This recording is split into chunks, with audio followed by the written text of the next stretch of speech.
के तपाई online earn गर्न चाहनुहुन्छ? के तपाई युट्युब च्यानलमा आफ्नो एकाउन्ट खोल्न चाहनुहुन्छ? यदि युट्युब च्यानलमा आफ्नो एकाउन्ट क्रिएट गर्न चाहनुहुन्छ भनेपछि तपाई यसरी जानुस्।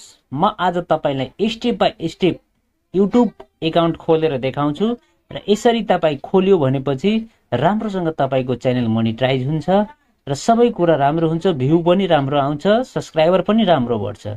2022 को एकदम झाँसु आइडिया युट्युब खोल्ने, युट्युब च्यानल क्रिएट गर्ने नयाँ तरिका।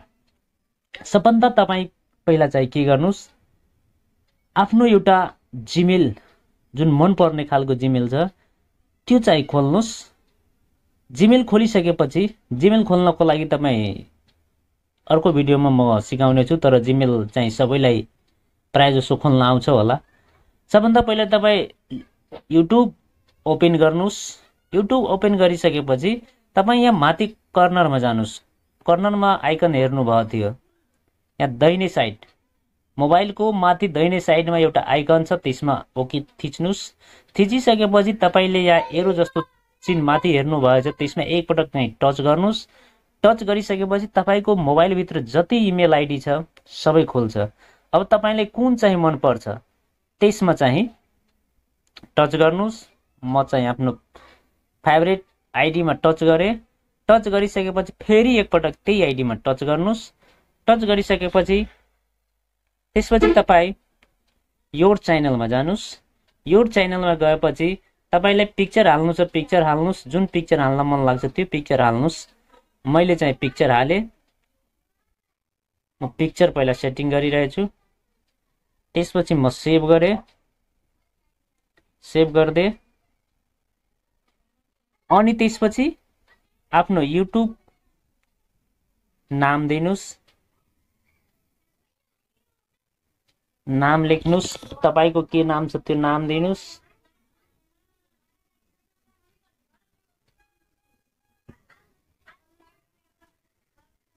नाम लेखे।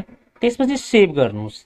सेभ गरेपछि अब तपाई चाहिँ के गर्नुस्, क्रिएट च्यानल्स यसमा एकपटक टच गर्नुस्। टच गर्न बित्तिकै तपाईको च्यानल चाहिँ खुलिसक्यो। मेरो च्यानल अब खुलिसक्यो। हेर्नुस्, नो सब्स्क्राइब, नो भिडियो है, नेम नागेन्द्र चौधरी। अब त्यसपछि चाहिँ तपाई क्रिएटमा एकपटक जानुस्। अब क्रिएटमा गएपछि तपाई आफ्नो भिडियो चाहिँ लोड गर्न सक्नुहुन्छ। अब तपाई मजाले आफ्नो भिडियो लोड गर्न सक्नुहुन्छ। अब तपाईले नाम साम केही बदल्नु छ, तपाईलाई ब्याकग्राउन्ड हाल्नु छ, तपाईलाई केही हाल्नु छ भनेपछि यहाँ जानुस्। तपाई ब्याकग्राउन्डमा कुनै फोटो राख्नुस् है। त्यसपछि यसमा प्रिभेन्सीमा चाहिँ केही पनि नगर्नुस्, टच नगर्नुस्। त्यसपछि तपाई डिस्क्रिप्सन एड गर्न चाहनुहुन्छ भने डिस्क्रिप्सनमा एड गर्नुस्। तपाईको च्यानल सम्बन्धी कुरो डिस्क्रिप्सन बक्समा चाहिँ एड गरिदिनुस्। एड गरिसकेपछि ओके थिच्नुस्। ओके थिचिसकेपछि त्यसपछि तपाईको च्यानल क्रिएट भयो। यति गरेर मात्रै हुँदैन। अब चाहिँ यसलाई बन्द गर्नुस्। अर्को प्रोसेसमा जानुस्। अर्को प्रोसेस के छ भनेपछि तपाई एउटा एकपटक क्रोम ब्राउजरमा जानुस् र क्रोम ब्राउजरमा चाहिँ लेख्नुस् YouTube studio.com studio.com सरी लेख। अब तपाईले च्यानल युट्युबमा क्रिएट गरिसकेपछि अब एउटा अझै सेटिङ गर्नुस्। त्यो सेटिङ चाहिँ गर्न एकदम अनिवार्य छ। त्यसपछि तपाईको च्यानल चाहिँ सर्च लिस्टमा आउँछ। त्यसको लागि सबभन्दा पहिले तपाई क्रोम ब्राउजरलाई ओपन गर्नुस् र त्यसमा लेख्नुस् studio.com studio.com लेख्नुस्। studio.com लेखिसकेपछि तपाईको अगाडि स्टुडियो खुल्छ। स्टुडियो खुलिसकेपछि यस्तो आउँछ है। मैले पहिलादेखि नै खोलेर राखेको थियो त्यसकारण मलाई आयो। त्यसपछि यहाँ सेटिङमा जानुस्। सेटिङमा गए। सेटिङमा गएपछि तपाई चाहिँ च्यानलमा जानुस्। च्यानलमा गएपछि यहाँ कन्ट्री सिलेक्ट भनिरहेछ, कन्ट्री सिलेक्ट गरिदिनुस्। म चाहिँ यो फ्याक्ट च्यानल भएको हुनाले म चाहिँ इन्डिया सिलेक्ट गरिदिए। त्यसपछि तपाई चाहिँ कीवर्ड यसमा राख्नुस्। तपाई आफ्नो च्यानलको नाम 8-10 तरिकाले लेखिदिनुस्। तपाईले जे मन लाग्छ त्यो नाम 8-10 तरिकाले लेख्नुस्। कि स्माइल यो मेरो च्यानल हो। त्यसपछि स्पेस लिनुस्। फेरि तपाईले जस्तो लाग्छ उल्टा उल्टो सुल्टो तपाईले जस्तो नाम लेख्न मन लाग्छ त्यस्तो लेख्नुस्। त्यसपछि तपाईको च्यानल चाहिँ सर्च लिस्टमा आउँछ, नत्र सर्च लिस्टमा तपाईको च्यानल आउँदैन, ताकि तपाईको सब्स्क्राइबर जस्तो नामले खोज्यो त्यसरी नै तपाईको च्यानल भेट्छ। त्यसैले यो किवर्ड चाहिँ राख्न एकदम जरुरी छ। किवर्ड राख्न चाहिँ नबिर्सनुस्। मेन सेटिङ भनेको किवर्ड यही हो। यसै कारणले गर्दा तपाईको च्यानल चाहिँ सर्च लिस्टमा आउँछ।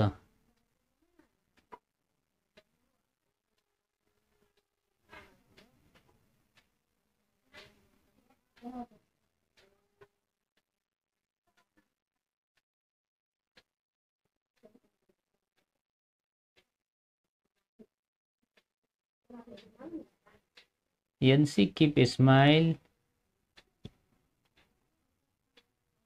Keep smile by NC.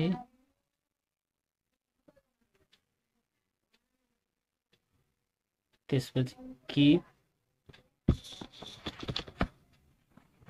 ठुलो अक्षर लेख्नु, कीप स्माइल बाय एनसी। त्यसपछि स्माइल बाय एनसी। त्यसपछि फेरि यस्तै 10-12 वटा चाहिँ तपाईं लेख्नुस्, ताकि तपाईको साथीले तपाईको साथीभाइले यदि तपाईको च्यानल सर्च गर्यो भनेपछि सर्च गर्न बित्तिकै आउँछ। त्यसपछि तपाईं सेभ गरिदिनुस्। यति गरिसकेपछि तपाईको च्यानल चाहिँ सेभ भयो, तपाईको च्यानलमा किवर्ड सेभ भयो। त्यसपछि अझै एउटा सेटिङ छ, त्यो सेटिङ चाहिँ अब तपाईले एडभान्स सेटिङमा क्लिक गर्नुस्। तपाई चाहिँ अब यो च्यानल चाहिँ कसको लागि बनाइराख्नु भएछ? किड्स च्यानल छ कि विदाउट किड छ? यदि किड छ भने किडमा ओके गरिदिनुस्, छैन भनेपछि विदाउटमा गरिदिनुस्, सबैले हेर्छ। त्यसपछि तपाईको यो सेटिङहरु चाहिँ यस्तै रहन दिनुस्, यसमा केही नगर्नुस्। त्यसपछि अर्को एउटा सेटिङ छ mobile verify. Mobile verify setting तपाईले यसमा थम्बनेलको लागि थम्बनेल भेरिफाईको लागि यो सेटिङ गर्नुपर्छ। यसमा तपाई आफ्नो मोबाइल नम्बर राख्नुस् भेरिफाईको लागि।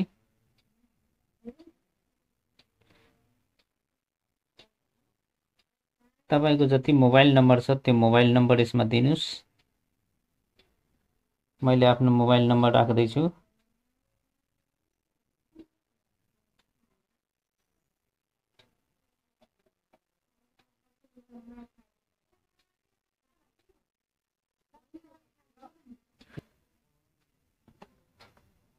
यो नम्बरबाट धेरै च्यानल्स लगइन भइसकेको छ, त्यसैले यो नम्बर चाहिँ लिइरहेको छैन। अर्को नम्बर दिनुस्।